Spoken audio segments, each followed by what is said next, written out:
শ্রীবাসাদে মোর ভক্তবৃন্দ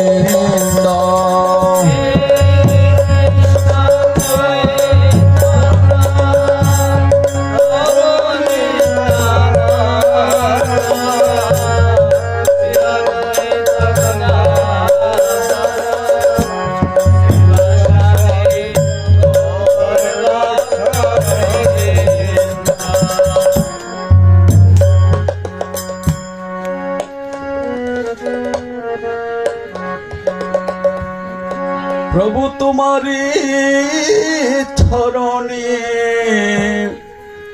এসেছি আমরা পূজার অর্ঘ সাজায়া প্রভু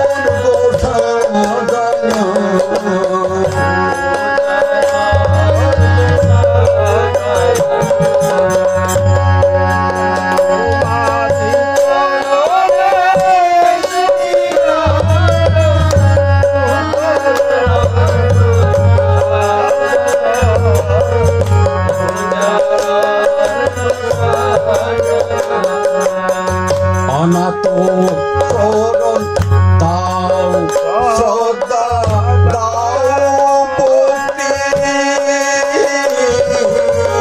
দাও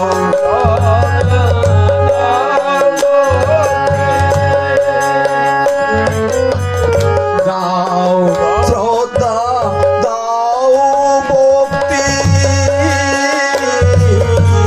দাও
গতকাল মহাপ্রভুর শুভ আবির্ভাব তিথির উদযাপনের উপলক্ষে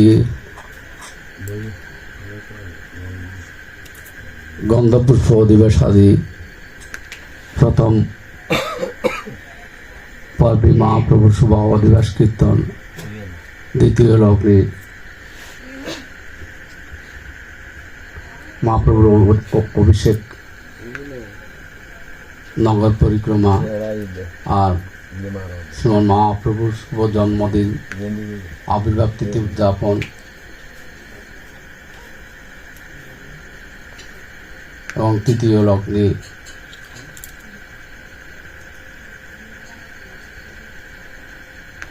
মহাপ্রভুর ভাগবতী চরিত্র কথা, চৈতন্য মহাপ্রভুর শুভ আবির্ভাব এবং জন্ম লীলা আস্বাদনে আনন্দ মিলে একত্রিত হলাম। এই শুভ দিনে শুভ মাইন্দ্রক্রমে পরমারাধ্য গুরুদেব প্রভুপাদ শ্রীল শ্রী শান্তিপদ ভক্তি শাস্ত্রীর অপার অনুকম্পায়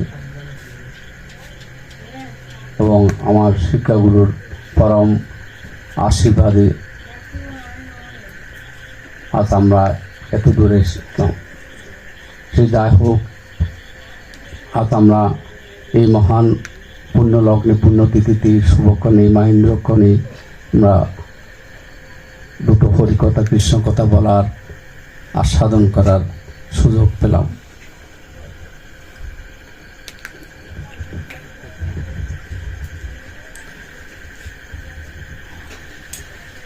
অনর্পিত চরিং চিরাত করুণায় অবতীর্ণ কল সংকীর্তনে কপিতর কমলায় তাস্ক যিনি সত্য ত্রেতা দাপর কোন যুগের জীবকে এই হরিনাম মহামন্ত্র দিয়ে অনর্পিত বস্তু তিনি অর্পণ করেননি। কারণ আমাদের কলিহত জীবকে ভগবান শ্রীমান মহাপ্রভু এত দয়াদ্র হয়ে আমাদেরকে এই অনর্পিত দান তিনি অযাচিতভাবে দান করেন, কিন্তু আমরা পাওয়ার যোগ্য নয়। মহাপ্রভু দেবতী দয়ার সাগর তো, তাই আমাদেরকে এ হরিনাম সংকীর্তন নাম মাধুরী গোলকের গোপন অমৃত প্রেম রসদন আমাদের হলি জীবের উদ্ধারের জন্য তিনি বিলিয়ে দিলেন। শ্রী শ্রীমান মহাপ্রভুর আজ শুভ আবির্ভাব তিথি উদযাপনে আমরা সকল ভক্তবৃন্দ একত্রিত হয়েছি। শ্রী চৈতন্য মহাপ্রভু স্বয়ং পরমেশ্বর ভগবান হওয়া সত্ত্বেও ভক্ত ভাব অঙ্গীকার করে, তিনি কার ভাব অঙ্গীকার করে? ভক্তের ভাব অঙ্গীকার করে। তিনি ভক্তের সব নিয়ে, ভক্তের ভাবকান্তি নিয়ে যে অনর্পিত দন তিনি না গাইলে কেউ গাইবেন না। তিনি নিজে গেয়ে নাম গেয়েছেন বলে আমরা আজকে, আমি নয় আপনাদের মতো সুরিত মহারথী তারা গোবিন্দকে ভালোবাসেন, গোবিন্দের একান্ত অন্তরের ভক্ত, তারাই নাম নিতে আসে। গোবিন্দ শিখিয়েছেন বলে নিয়েছেন বলে আপনারা নিচ্ছেন। আপনাদের সেজন্য আজ এই মহান পুণ্যতিথির সাধুগুরু বৈষ্ণবের নিমন্ত্রণ দ্বারে দ্বারে গিয়ে একমাত্র তাদের ভক্তদের পদধূলি নেওয়ার অভিলাষে, তাই তিনি অনর্পিত বস্তু সত্যতা দাপর কোনো জীবকে দেননি। সে হরিনাম সংকীর্তন গোলকের গোপন রস গোপন দন আমাদের কলিহত জীবকে, যিনি মহাপ্রভু বলেন একবার নাম নিলে যত পাপ করে, পাপের সাধ্য নাই তত পাপ করে। মহাপ্রভু আমরা অনায়াসই তিনি নাম দিয়েছেন, তো সেই নামকে আমরা কেউ মূল্যায়ন করি না, শ্রদ্ধা করি না। এই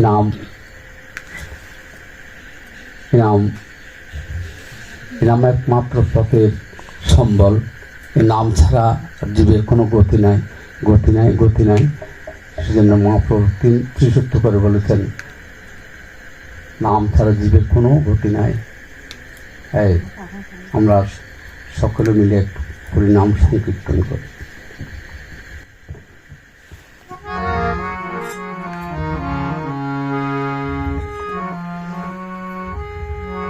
হরে কৃষ্ণ হরে কৃষ্ণ কৃষ্ণ কৃষ্ণ হরে হরে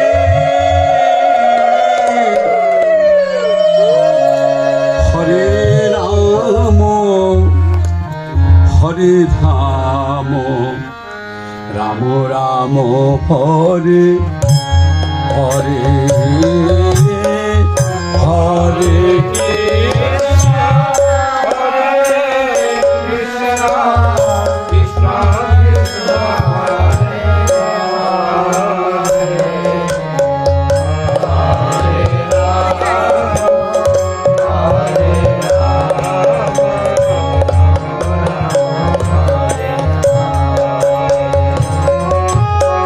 হরে কৃষ্ণ হরে কৃষ্ণ কৃষ্ণ কৃষ্ণ হরে হরে হরে রাম হরে রাম রাম রাম হরে হরে হরে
তিনি ভক্তের বাকু অঙ্গীকার করে এই পৃথিবীতে অবতীর্ণ হলেন।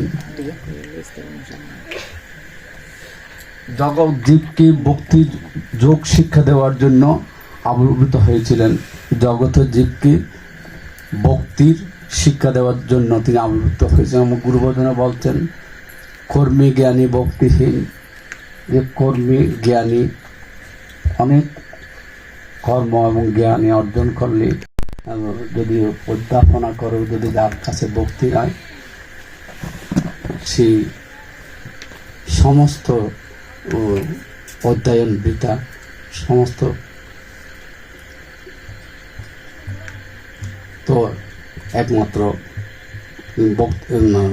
নরোত্তম দাস ঠাকুর বলছেন, কর্মী জ্ঞানী ভক্তিহীন তিন করিয়াবিন নরোত্তম এই তত্ত্ব মাগে। তিনি ভক্তি যুগের শিক্ষা দেওয়ার জন্য তিনি এই ফাল্গুনী পূর্ণিমা তিথিতে নদিয়ায় শশী গর্ভসিন্ধু মাঝি তিনি আমাদেরকে ভক্তি যুগ শিক্ষা দেওয়ার জন্য হরির নাম অমৃত নিয়ে এসেছিলেন। শ্রী মহাপ্রভুর আজ শুভ আবির্ভাবের শুভক্ষণ। তাই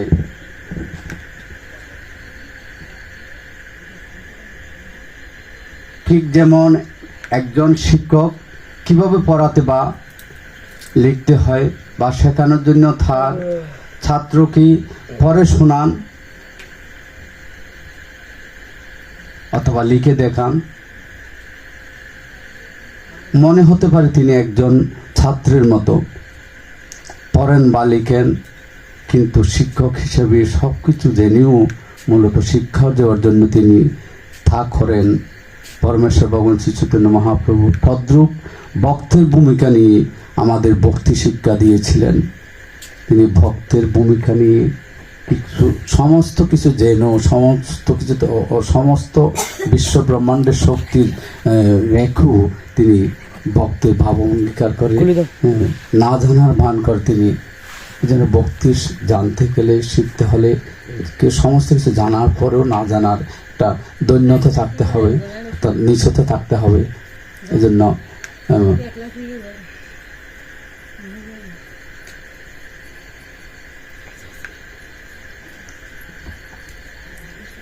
তাই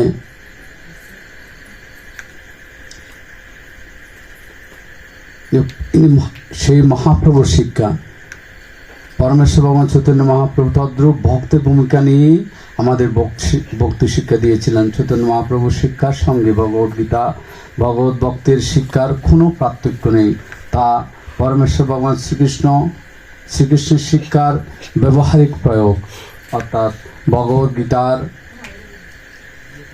চরম উপদেশ পরমেশ্বর ভগবান শ্রী চৈতন্য শরণাগত হওয়া, অর্থাৎ ভগবান শ্রীকৃষ্ণের শরণাগত হওয়া। আমরা কলিহত জীব,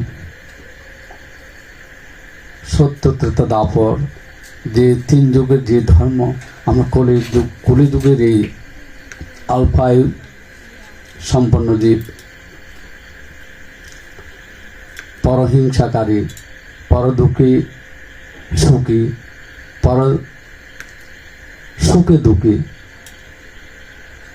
সংসার বিষয়ালে সদাই দগ্ধীভূত।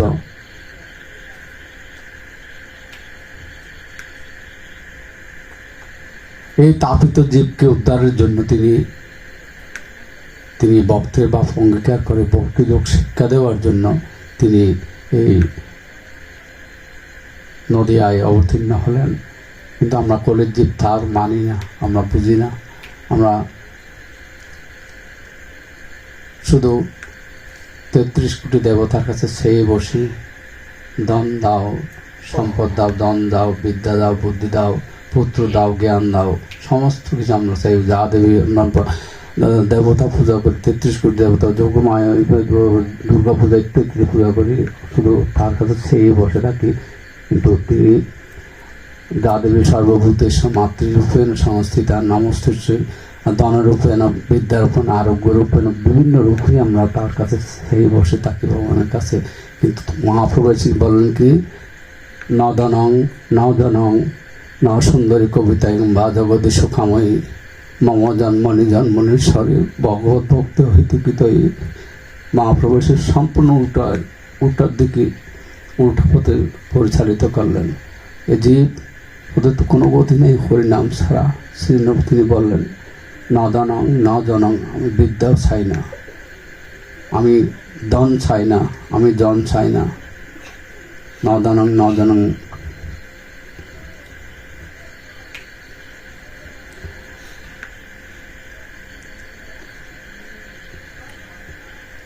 আমি সুন্দর স্মৃতি আরোগ্য চাই না, আমি সুন্দর কবিত্ব চাই না, বড় কবিত্ব চাই না, কেবল জন্মনীশ্বরী আমাকে প্রেম ভক্তির অহেতুকী প্রেম ভক্তি, কোনো যে ভক্তিতে কোনো হেতু নেই, কোনো ছাওয়া নাই, অহেতুকী সম্পূর্ণ যা কিছু করি প্রভু তোমার সুখের জন্য, এরকম প্রেম ভক্তি বা যতদিন জীবন উদয় হবে না সেজন্য মহাপ্রভু একবার নাম নিলে যত ভাব করে। এই নাম সেই ভাব দ্বারা নিয়ে, সেই ভক্তের ভাব নিয়ে, মনোভাব নিয়ে ভগবানের প্রীতির সাধনের জন্য নিজেকে সমর্পণ করতে হবে। তখনই এই একবার নাম নিলে যত ভাব করে হরে পাপি হরে সাধ্য নেয় তত ভাব করে।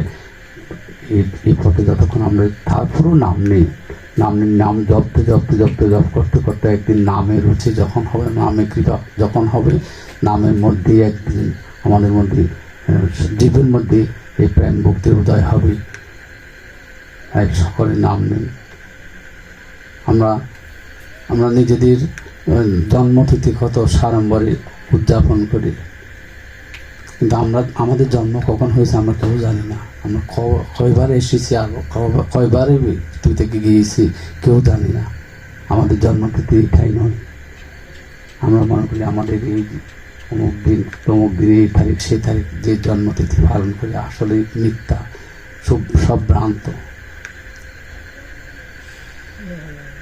আমরা এর আগে আরো কত লক্ষ জনে এসেছিলাম আমাদের জানা নেই। আমরা কর্ম অনুসারে আমাদের দেহ পরিবর্তন হচ্ছে, দেহের কর্ম অনুসারে আমাদের বিভিন্ন যোনি প্রাপ্ত হচ্ছে, কিন্তু আমাদের জন্মতিথি যার জন্মতিথি উদযাপন করার করতে হবে, যার জন্মতিথি করলে সমস্ত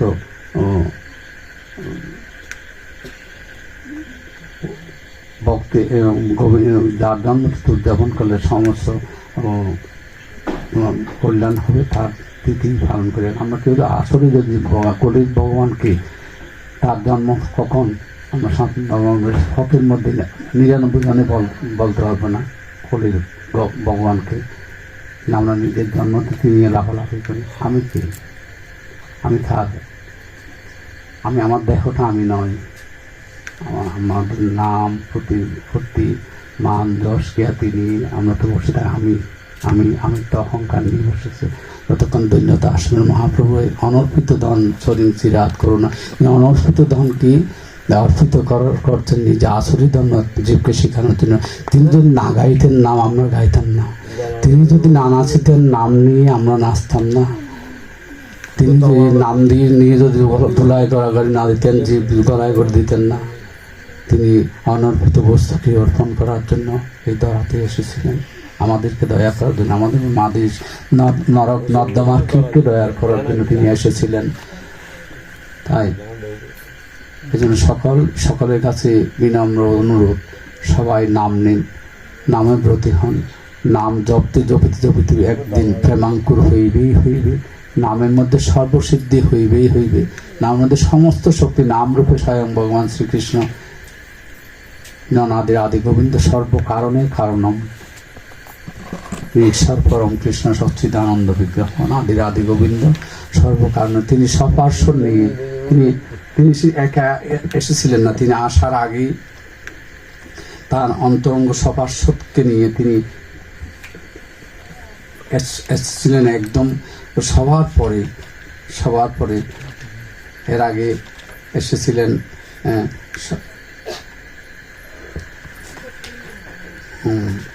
ব্রহ্মা, তারপর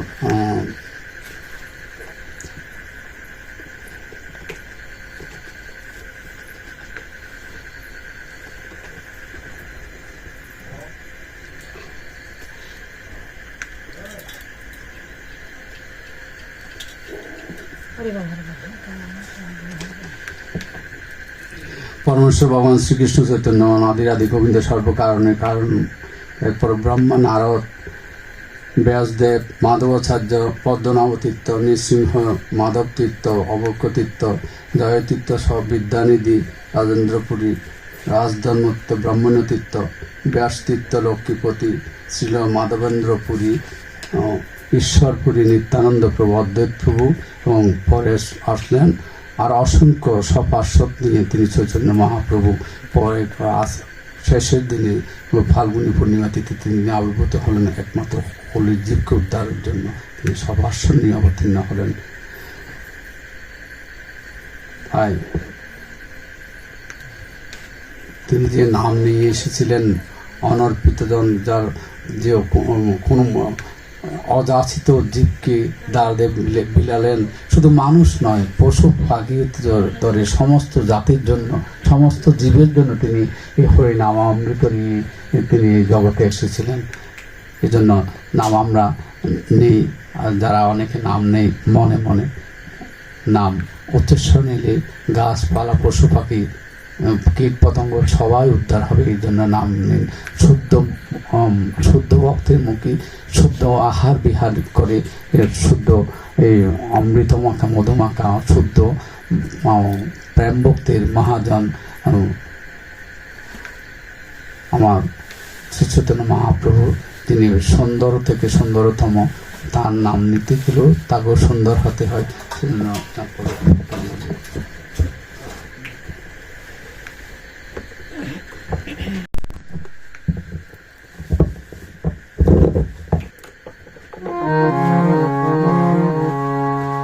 মধুরং মধুরং মধুরং মধুরং মধুরং মধুরং মধুরং হে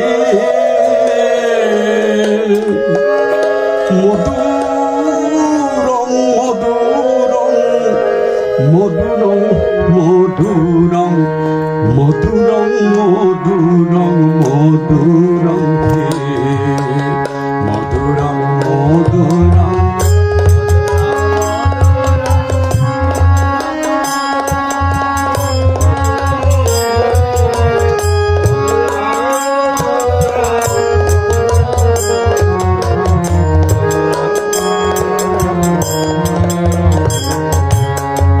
অদর মধুরং বদন মধুরং নয়ন মধুরং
এসেছেন সমস্ত কিছু মধুর নিয়ে, অমৃত নিয়ে, গরুর কিছুতে নেই, সমস্ত কিছুতেই মধুর। আর বাপখানটি নিয়ে আসলেন কি নিয়ে? অধর মধুর, বদন মধুর, নয়ন মধুর, সহিতং মধুর, হৃদয় মধুর, গমনং মধুর, তার বচনং মধুর, চরিতং। এজন্য ভক্ত যার নামে ব্রতী ভক্ত, তাদের বচন, তাদের কথা অমৃতের হয়, মধুর হয়। সেজন্য জিহ্বাকে শোধন করতে হয়, তার চরিত্র মধুর হতে হয়, বসন মধুর হয়, তার বলও মধুর হয়, চলও মধুর হয়, তার ভ্রমণও মধুর হয়। সমস্ত কিছু মধুর ভাবকান্তি নিয়ে মাধুর্য রসে রসিক্ত শ্রীমান মহাপ্রভু এই সমস্ত কিছু মধুর, তার নৃত্য গীত, সমস্যাদি সমস্ত কিছু, তার গীত, তার কৃত ভুক্তম সত্যম, সমস্ত কিছু মধুর, তার রূপ মধুর, তার তিলকের যে মাধুর, সমস্ত কিছু মধুরম। করণ, তরণ, হরণ, রমণ, সমস্ত কিছু মধুর। এই মধুর রসের যিনি, তার যদি প্রদান কোনো তার আশ্রয় নিতে হয়, তার ভক্তের চরিত্র কিরকম হতে হবে? মধুর হতে হবে না?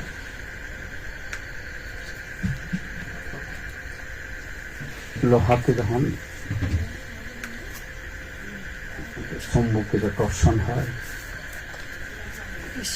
তখন কিছুদিন পর লোহার তার মধ্যে সম্ভবত্ব প্রাপ্ত হয়। আমার শ্রীমন মহাপ্রভু তার চরণ আশ্রয় করলে, তার হৃদয়, তার দেহের মধ্যে যদি পাষাণ না গলে, সম্ভবত্ব না আসে, তার ভাবকান্তি না আসে, তার প্রেম ভক্তি না আসে, তার নাম নেওয়া পিতা যেন নাম নেমে শুদ্ধ হয়ে, শুদ্ধ মুখে, শুদ্ধ মন মানসিকতা নিয়ে, জাগতিক কামনা বাসনা নিয়ে যদি আমরা নাম করি, এই নাম জন্য আমাদের ভ্রমণ করতে হবে। সুরাশ্রীরক্ত গেলি আসা যাওয়ার সার হবে, আর কিচ্ছুই হবে না, শুধু আসা যাওয়ার সার হবে। এই জন্য আমাদের জন্মতিথি আমরা জানি না, আমাদের যার জন্মতিথি জানতে হবে, তার জন্মতিথি জেনে তার জন্মতিথি আমরা পালন করি। আমাদের সবার জন্মতিথি পালনে সামিল হয়ে গেল, আর কিছু বা প্রয়োজন না। এমন মহাপ্রভু স্বভাবীয় কীর্তি শুধু মানুষ নয়, পশু পাখি নয়, স্বর্গে গন্ধর্ব কিন্নরা পর্যন্ত 33 কোটি দেবতাকে তার সহবাসতা আসলেন। সবাই এই নদিয়াতে গন্ধর্ব কিন্নরা গ্রহ নক্ষত্র পর্যন্ত সমস্ত দেবীরা এসে উপস্থিত হন মহাপ্রভু আবির্ভাব তিথিতে, পুণ্যলগ্নে। কিন্তু কলিযুগ নাম নেবে না বিদায় তিনি রাহু গ্রাস বলে, চন্দ্রকে যখন রাহু গ্রাস করে তখন চন্দ্রগ্রহণ বলা হয়, তখন সে তিথিতে মানুষ, তখনকার দিন মানুষ সৃষ্টিতে অশুভ দিনের উদয় বা পাপের পরিপূর্ণতা, অমঙ্গলের সৃষ্টি হয় বলে তারা হরিনাম ও হরি কীর্তন ধ্বনিতে তারা তিনি আসার আগেই তিনি কীভাবে তিনি কত কলা কৌশল করল যে নাম নেওয়ার জন্য তিনি নদিয়ায় অবতীর্ণ হয়েছিলেন আমাদের মতো জীবকে উদ্ধারের জন্য। এমন সুন্দরের আমরা পথ অনুসারী হতে পারি না, তার চরিত্র নিয়ে, তার চরিত্র তো কোনো সংখ্যা দৈন্যতা নাই, দৈন্যতা হতে হবে। নাম নিতে গেলে দৈন্যতা থাকতে হবে, নিচেতে থাকতে হবে, ছোট হতে হবে। বলে কে বলছেন আপনাকে বড় বলে, বড় সে নয়, লোকে যারা বড় বল। আমি নিজে বড় হতে হলে বড় হতে পারবো না, আমাকে বড় হতে হলে ছোট হতে হবে। সংসারে বড় ছোট হয় যে বড় গুণদার, কি বলে কঠিন বাবান, সংসারে বড় হয় যে বড় গুণ যার। তো ছোট হলেই তার, ছোটর মধ্যে সমস্ত কিছু পাওয়া যায়, বড়োর মধ্যে কিছু পাওয়া যায় না। বড় হবে না, ছোট হয়ে নাম নেন, ছোটর মধ্যে নাম নেন। এই জন্য তোমার ভক্তের পদধূলি, ভক্ত চরণ জল, ভক্ত ভুক্ত অবসর তিনি সাধন। এখানে ভক্তের চরণ ধুলিতে এখানে এত ছোট হতে হবে কেন? ভগবান গোবিন্দ বলছেন যে তিনি নিজে যদি ধুলাই করে দিতে পারেন, আমার ভক্তের পদধূলির মধ্যে তো বসা ভগবানকে পাওয়া যাবে, তার উৎকৃষ্ট প্রসাদে তো ভগবানকে পাওয়া যাবে। নিজেকে বড় সিংহাসনে বসে আসলে তো গোবিন্দকে পাওয়া যাবে না। এই জন্য আমরা কিতাব দ্বারা যোগবিভূত হয়ে সংসারের নরক যন্ত্রণার মধ্যে আসা যাওয়ার পথে এটাই আমরা মনে করলাম এটাই আসল সার। শুধু সাই দাও পায় নাম যশ প্রতিষ্ঠা খ্যাতি প্রতিপত্তি, এই তো সংসারের, এই তো আমাদের জীবন। এগুলোকে ত্যাগ করতে হবে, এগুলোকে বিসর্জন দিতে হবে, নাম ও প্রেম রসে ডুব দিতে হবে, চরিত্রকে সুন্দর করতে হবে, বচনকে সুন্দর করতে হবে, ব্রাহ্মণকে সুন্দর করতে, সমস্ত কিছু সুন্দর হতে হবে। গোবিন্দের শরণাপন্ন হবে তো সমস্ত আস্তে আস্তে লোহার সাথে যেমন সম্মুখে আকর্ষিত, কিছুদিন পর লোহার সম্ভবত্ব প্রাপ্ত হয়। আমরা গোবিন্দের সঙ্গ নিলেই, গোবিন্দের মন্ত্রের দীক্ষা নিলেই, পাঞ্চরাত্রির মন্ত্রের দীক্ষা নিলেই, কৃষ্ণ নাম মন্ত্রের দীক্ষা নিলেই, নাম নিলে তো নামে যখন দয়া হবে, নামে যখন কৃপা করবে তখন তো তার মধ্যে দেহের মধ্যে এই সমস্ত ভাব দ্বারা উদয় হবে। তখন গোবিন্দ নামে কৃপা হবে, অর্থাৎ গুরু গোবিন্দের সাথে গুরু বৈষ্ণবের কৃপা হবে, এটাই বোঝা যাবে। এর আগে নয়, আমি তো সকলেই নাম নিতে একটা গুরুদ্বারা একটা আমাদের একটা পৃথিবীর কালচার হয়ে গেছে, একটা অভ্যাস হয়ে গেছে। গুরু ধরলাম, দীক্ষা নিলাম, শেষ। কেন দীক্ষা নিতে হয় এটাও জানি না, কেন দীক্ষা নিতে হয় এটাও জানি না। আমরা দীক্ষা নিতে হয় জন্ম নিলে, দীক্ষা নিলাম, ও দীক্ষা নিয়ে নাম নিয়ে গুরু থেকে গুরুর সঙ্গ করে, তিন রাত্র গুরু সঙ্গ করে, গুরু সঙ্গটা অসংখ্য করবে। দীক্ষা নেওয়ার পরে তিন রাত্র গুরু সঙ্গ করে, গুরু সেবা করে, গুরুর সমস্ত তোমার পারমার্থিক জগতের সমস্ত পরিপ্রশ্ন করতে হবে, পরিপ্রশ্ন গুরু সেবনা। কারণ গুরু তো দীক্ষা দেয় একমাত্র জীবকে, প্রশ্নের মাধ্যমে গুরু উত্তর তোমার গুরু শিষ্যকে একটা মানুষকে রূপান্তরিত করার জন্য দীক্ষা দেয়, নিও আমরা নিও, কিন্তু নেওয়ার পরে গুরুর কাছে কিছু জানলাম না, আর গুরুর কথা স্মরণ, গুরুর চেয়ারও খেয়াল নাই, গুরুর রূপটাও আমাদের স্মরণে নেই। সুতরাং সে দীক্ষা নেওয়ার দরকার নেই। নাম নিলি নামের মতো করে নিতে হবে, তারপরও নাম নাও, নামেই একদিন রুচি দয়া কৃপা হবে। সেজন্য গুরুকে অবজ্ঞা করে, অবহেলা করে শুধু নাম দীক্ষার মতো করে অন্যান্য গুরু শুধু জাগতিক আর মতো ছোট্ট বস্তুর মতো জাগতিক বস্তু জ্ঞান করলে গুরু তো হবে না। তার হৃদয়ের অন্তরস্থলে তার সেই শ্রদ্ধা ভক্তিটা অটুট থাকতে হবে।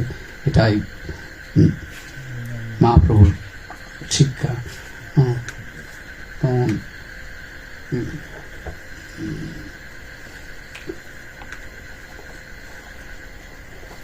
চৈতন্য মহাপ্রভু শিক্ষার সঙ্গে বাবু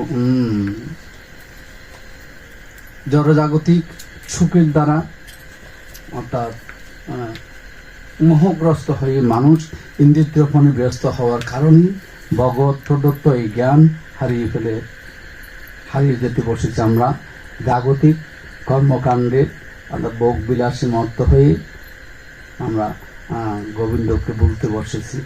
শুধু সংসার করে, এই সংসার স্ত্রী পুত্র পরিজন তাদের সুখের জন্য, কিন্তু পৃথিবীতে কেউ কারো নয়। অর্থ সম্বল, সোনা দানা গয়না দিয়ে সংসারে পরিপূর্ণতা করলেন। যখন সারা বছর দিয়ে আসলেন, মাঝখানে যখন 2-4 দিন দেওয়া যাবে না, তখন যাদেরকে দিয়েছেন তারা আগেই শত্রু হয়ে দাঁড়াবে। তাহলে চিন্তা করুন, পৃথিবীতে কেউ কারো নয়, কিন্তু যিনি দিচ্ছেন, যার মাধ্যমে দিচ্ছেন, তাকে আমরা স্মরণ নিলাম না। একমাত্র দেওয়ার মালিক তো তিনি দিয়ে দেখেন, তিনি আমার নিয়েও দেখেন, তিনি দিতেও পারে, আবার নিতেও পারে। তাকে স্মরণ করুন, তেমন শিশুকে শরণাগত হওয়ার জাগতিক সুখের দ্বারা আমরা মোহগ্রস্ত হয়ে মানুষ নিজে কল্পনাগ্রস্ত হওয়ার কারণে ভগবত প্রদত্ত জ্ঞান হারিয়ে ফেলতে বসেছি। কলিহত জীব এই উপহার হেলায় হারালেও পরম করুণাময় পরমেশ্বর ভগবান শ্রীকৃষ্ণ সেই জ্ঞানের বাস্তব প্রয়োগ ভক্তি শিক্ষা দেওয়ার জন্য শ্রী চৈতন্য মহাপ্রভু রূপে এসেছেন। তিনি আমরা হারার পরও তিনি মহাপ্রভু এত দয়াবান, তিনি আমরা অবহেলা করছি কত। এই নামটি জীব সবাই নাম নিচ্ছি, যারা বিভিন্ন মন্ত্রের উপাসক তারাও নাম নিচ্ছি প্রত্যেক। আমি এবার দেখলাম এই অনেক জনের ধারে গিয়ে নাম দেখলাম, যারা কৃষ্ণ গলায় শ্রীঘণ্টি নাই, তুলসী মালা নাই, তিলক নাই, অন্য পুরো মন্ত্রের উপাসক এরাও জপ করছে, নাম নিচ্ছে। এই নাম কিসের জন্য নিচ্ছে? শুধু পাপ থেকে উদ্ধার হওয়ার জন্য। সেজন্য নাম অপরাধের মধ্যে আছে নামের বলে পাপের প্রবৃত্তি, এটাও নাম অপরাধ, আরেকটা অপরাধ। নাম নিচ্ছি কিন্তু নাম নিলে কি হবে? নামের মধ্যে নাম নেওয়ার পরও নাম নিলে কি আরো পাপ? শাস্ত্রে এটা বলছে, আমার মুখের কথা নেই। নাম বলে পাপের আমরা নাম নিচ্ছি কি জন্য? নাম পাপ থেকে মুক্ত হওয়ার জন্য। আদৌ নাম কেন নিতে হয়? এটা তো কেউ কারোর কাছে বা শিক্ষাগুলোর কাছে কেউ তো আমরা জানলাম না।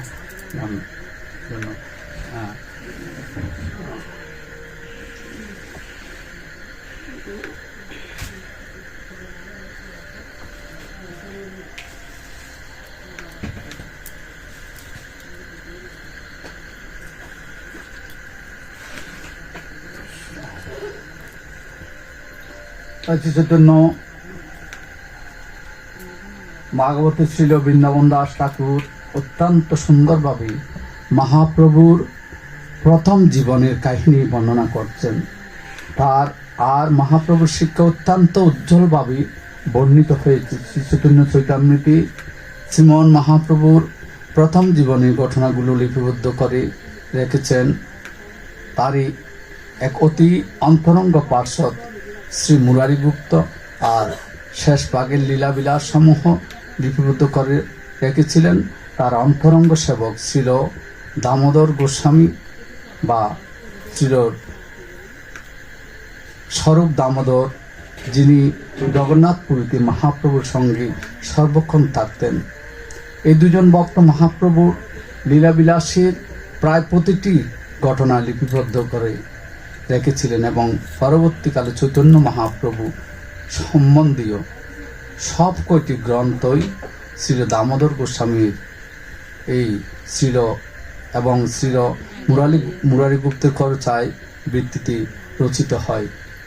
তিনি আবির্ভূত হলেন পরমেশ্বর ভগবান শ্রী চৈতন্য মহাপ্রভু 1407 শতাব্দী ফাল্গুনী পূর্ণিমায় আবির্ভূত হন। তার ইচ্ছার প্রভাবই সেদিন চন্দ্রগ্রহণ হয়। আজ যে চন্দ্রগ্রহণ এটা 12 বছর পরে একবার হয়। অতীব পুণ্যের দিন, সৌভাগ্যের দিন আজকের দিন চন্দ্রগ্রহণ হয়। বৈদিক প্রথা অনুসারে চন্দ্রগ্রহণকালে গঙ্গা স্নান সহ বিভিন্ন বৈদিক মন্ত্র উচ্চারণের বিধান থাকায় ভারতবর্ষ জুড়ে এখন উচ্চেশ্বরী হরিধ্বনি হতে থাকে। সব মিলে তৈরি হয় এক দিব্য ভক্তিময় পরিবেশ। এমন শুভ মুহূর্তে ভগবান শ্রী চৈতন্য দেবের আবির্ভূত হন। এমন অবস্থায় আমার শ্রীমান মহাপ্রভু আবির্ভূত হন এবং তার পিতা জগন্নাথ মিত্র ছিলেন মহান ব্রাহ্মণ পণ্ডিত। তার আদি নিবাস ছিল শ্রীহট্টি, কিন্তু ছাত্র অবস্থায় শিক্ষা লাভের জন্য তিনি নবদ্বীপে আসেন, কারণ সেই সময় নবদ্বীপ ছিল শিক্ষা এবং সংস্কৃতির প্রধান কেন্দ্র। শ্রী নীলাম্বর চক্রবর্তী নামে নবদ্বীপের এক মহান পণ্ডিতের কন্যা শ্রীমতী শচী দেবীকে বিবাহ করে তিনি শ্রীরাম মায়াপুরে গঙ্গার তটে বসতি স্থাপন করেন। শ্রীমতী শচী দেবীর গর্ভে জগন্নাথ মিত্রের কয়েকটি কন্যা হয়, কিন্তু খুব অল্প বয়সী তারা অপ্রকট হন। কেবল দুটি পুত্র সন্তানই বিশ্বম্বর অর্থাৎ নিত্যানন্দ প্রভু এবং বিশ্বম্বরূপ এবং বিশ্বরূপ এবং বিশ্বম্বর প্রকট থেকেই তাদের পিতামাতার স্নেহের দুলাল রূপে বর্ধিত হতে থাকেন। সর্বকনিষ্ঠ দশম সন্তান বিশ্বম্বর পরবর্তীকালে নিমাই রূপে প্রসিদ্ধ হন। তাকে বাড়ির উঠানে একটি নিম গাছের তলায় তিনি জন্মগ্রহণ করেছিলেন। তাই তার স্নেহময়ী মাতা তাকে আদর করে নিমাই নামটি রেখেছিলেন। সন্ন্যাস গ্রহণের পর তার নাম হয় শ্রী চৈতন্য মহাপ্রভু।